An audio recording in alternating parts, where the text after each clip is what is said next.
안녕하세요, 대풍TV입니다. 오늘 시간에는 선충에 대해서 한번 말씀을 드려보도록 하겠습니다. 여기 하우스를 보시면 이쪽 편은 그나마 지금 이제 어차피 오이가 좀 끝물이라 상태가 안 좋긴 한데 그래도 이파리들이 살아있는 이파리들이 좀 많고, 이쪽 편으로 가면 굉장히 지금 상태가 안 좋습니다. 이렇게 일부 다 말라 죽은 녀석들도 있고요.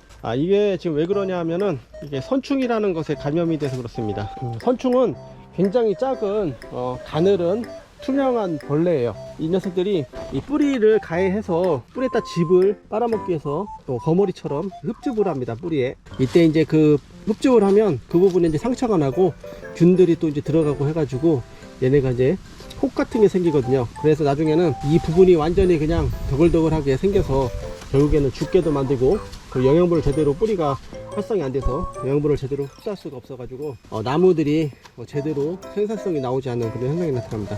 한번 뽑아볼게요. 네, 보시면 벌써 이미 다 썩어서 이렇게 혹 같은 게 많이 보이시죠? 이 녀석은 완전히 이미 고사했기 때문에 이렇게 다 썩어버린 상태고, 옆으로 가서 그나마 이 녀석은 좀 살아있는 녀석이거든요. 이거 한번 뽑아볼게요.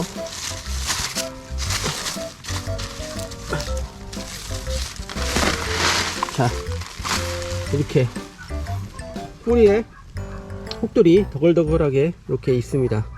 요거를 이제 제가 이게 눈으로 이 벌레를 확인하기는 굉장히 힘듭니다. 큰 녀석 같은 경우는 약 1mm 정도 된다고 해요.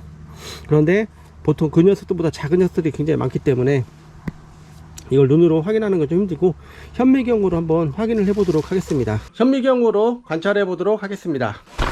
지난번에 현미경을 하나 샀거든요. 저렴한 거. 근데 거의 애들 완구용 수준이라 관찰하기가 힘들더라고요. 그래서 다른 녀석을 하나 또 샀습니다. 근데 이제 아무래도 너무 비싼 거는 무리가 가서 그나마 좀 저렴한 걸 샀는데 잘 관찰이 되는지는 잘 모르겠습니다. 그나마 현미경 형태는 좀 가지고 있습니다. 다른 싸구려들은 여기다가 이제 슬라이드를 넣을 때, 슬라이드가 예전에 우리 실험실에 쓰던 이런 방식이 아니고 그냥 여기다 클립에 고정하는 방식이고, 얘는 이 슬라이드를 좌우 높이를 자동으로 이렇게 조절할 수 있습니다. 그리고 여기 대물 렌즈도 여기 이제 조절하는 이걸 조리개라고 했나 뭐라 했나, 이거 이제 대물 렌즈 이거를 이렇게 빠르게 조정할 수도 있고 미세 조정도 할 수 있고, 이렇게 두 가지 방식이 돼 있고, 밑에서 빛들 쏴주게도 돼 있고 위에서도 쏘게 되어 있기 때문에 지금 형태는 그래도 그나마 좀 갖추고 있습니다. 그리고 여기는 이제 10배, 40배 이렇게 대물 렌즈, 그리고 여기 또 이제 또 저반 렌즈, 여기다 또 이렇게 조절할 수 있는 두 개 몇 가지가 있습니다. 건전지로도 되고 이렇게 전기로도 할 수 있습니다. 오늘은 전기로 한번 해볼게요. 요 밑에 건전지를 이렇게 넣어가지고 할 수도 있고, 이제 빛을 쏴주는 거죠, 이 녀석은. 그리고 건전지 배터리로도 할 수 있습니다. 어댑터로도 할 수 있는데 스위치가 여기 있네요. 스위치 키고 불 들어온 거 보시죠? 요거로 이렇게 불빛 조정할 수 있습니다. 근데 빛이 그렇게 강하지는 않은 것 같은데, 스위치가 좀 상태가 안 좋네. 1단은 밑에 거, 뒤로 하면 2단은 위에 거 조절이 되나? 위에 거도 불 밝기가 조정이 되네요. 이렇게 요거로 샘플을 한번 만들어 가지고 한번 해보도록 하겠습니다. 헐, 깨져서 왔어요. 깨져서. 진짜 이게 핸드폰도 이렇게 해가지고 관찰할 수 있거든요. 일단 이걸 몇 배속, 2배, 20배 끼고 20배로 한번 해볼게요. 2배,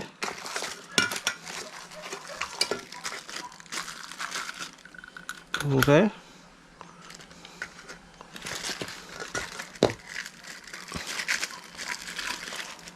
곱하기 10, 20배,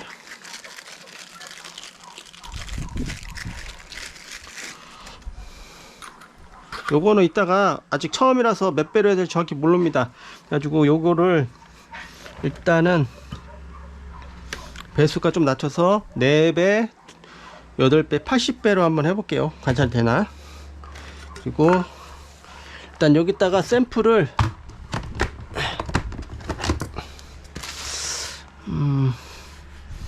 좀 썩은 녀석들에서 있는 것 같더라고요.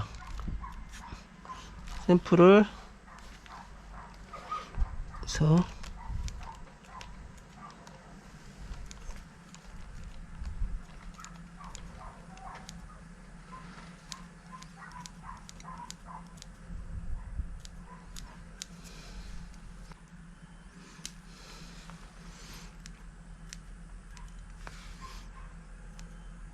이렇게 해서 증류수를 조금 타가지고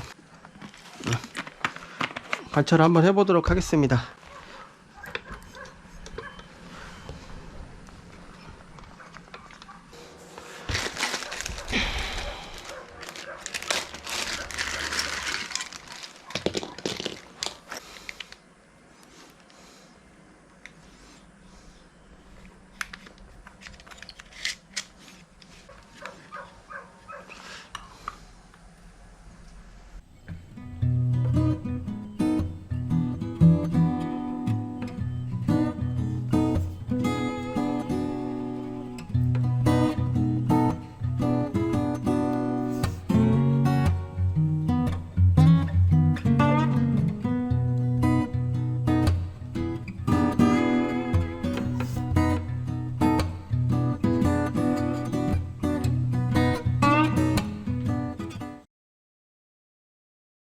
선충을 이제 방지할 수 있는 방법에는 살충제를 사용하는 것과 토양을 소독하는 그런 방법이 있습니다.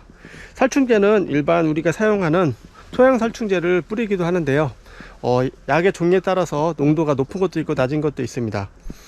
정식하기 전에 사용량 맞춰 가지고 그 시기 수확 얼마 전에까지 그런 PLS에 맞춰서 살포를 해주시면 되는데, 이게 좀 깊게 갈거나 할 경우에는 이 양이 워낙 소량으로 들어가기 때문에 그 효과를 100% 장담하기가 힘듭니다. 그리고 선충이 또 토양에 광범위하게 어떻게 퍼져 있었기 때문에 방지하는 건 굉장히 어렵습니다. 그래서 보통 하는 방법이 토양 훈중 소독입니다. 약품에는 소일킹이나 팔라딘 이런 종류를 많이 사용하는데 약값도 굉장히 비싸고요. 처리하는 방법도 그렇게 녹록하지가 않습니다. 약 전체를 토양에 살포한 다음에 물을 대고 그 위에 투명 비닐로 멀칭을 한 상태에서 하우스를 밀폐해서 온도를 올려가지고 살균을 하는데요. 이때 아무 때나 할 수 있는 게 아니고 토양 온도가 충분히 오를 수 있는 한여름에 해야지만이 그 충분한 효과를 볼 수 있습니다. 근데 이게 말이 쉽지 실상적으로 이걸 막상 해보려고 하면은 약값도 많이 들어가고 그 비닐이 덮고 하고 이렇게 하는 게 뭐 쉬운 작업, 한여름에 뜨거울 때 하는 게 쉬운 작업은 아닙니다. 그리고 또 그동안에 농사를 그게 뭐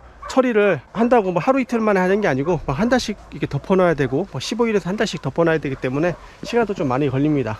그동안에 또 농사를 질 수도 없고요. 그렇다고 해서 또 그게 100% 방제되는 건 아니고 토양에 이렇게 선충이 생기게 되면 꾸준하게 그냥 관리하면서 같이 가는 수밖에 없습니다. 100% 완벽하게 사멸되면 좋겠는데 현실적으로 이렇게 많은 농가를 보면은 100% 사멸은 좀 힘든 것 같아요. 개체수를 어느 정도 줄인 상태에서 농사가 들어가고 나중에 또 개체수 늘어나면 다시 또 이제 토양 소독을 하는 그렇게 같이 가는 농사 방법을 해야 된다는, 그러니까 처음에 이런 선충들이 잘 안 나도록 미리미리 방제를 잘 해주시는 게 가장 좋고, 미부수 탭이나 이런 선충들이 밖에서 유입될 수 있는 그런 환경적인 요인을 만들지 않는 것이 가장 효과적인 방제 방법이 아닌가 싶습니다. 그리고 또 객도 같은 거를 해도 뭐 일시적으로는 효과를 볼 수 있지만 결국에는 어차피 다시 또 올라오기 때문에 초기에 관리를 잘 하시는 게 가장 좋은 방법인 것 같습니다. 시청해 주셔서 감사하고요. 구독과 좋아요는 큰 힘이 됩니다. 구독과 좋아요 눌러주세요. 감사합니다. 방제 방법 중에 하나는 작기 중에는 심은 다음에 유제로 된 또 이제 방제하는 약들이 있습니다. 그런 거를 관주 시설이 돼 있다면 이제 관주 시설로 넣어주면 되는데, 이런 경우에는 보통 이게 이제 작용 시간이 좀 있기 때문에 계속 수확을 하면서 하기는 좀 어려울 수 있습니다. 그래서 바로 심자마자 처리하실 것을 추천드립니다.